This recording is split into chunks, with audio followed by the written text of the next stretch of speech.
तर मित्रांनो, तुमच्या घरी पाली असेल आणि लहान मुलं असेल तर हा व्हिडिओ तुम्ही नक्की बघा, कारण तुम्हाला हा फ्युचरमध्ये कामा येऊ शकतो आणि तुम्हाला या गोष्टी माहीत पाहिजे.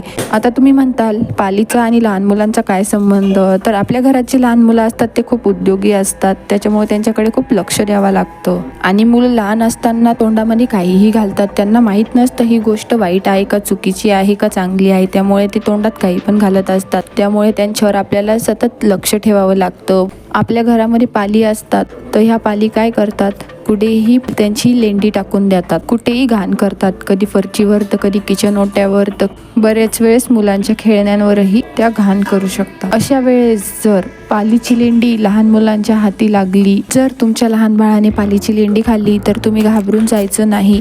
सगळ्यात पहिले तुम्ही लहान बाळाला थोडं कोमट पाणी करून पाजायचं आणि त्यानंतर थोड्या वेळाने बघायचं बाळाला काही त्रास होतो का काय. त्यानंतर तुम्ही तुमच्या जवळच्या डॉक्टरला संपर्क करू शकता. त्यासाठी मित्रांनो, तुम्ही तुमच्या लहान बाळावर लक्ष ठेवा आणि तुमच्या घरात जर पाली असेल तर घर नेहमी स्वच्छ करत जा. तर मित्रांनो, चॅनलला सबस्क्राईब करा.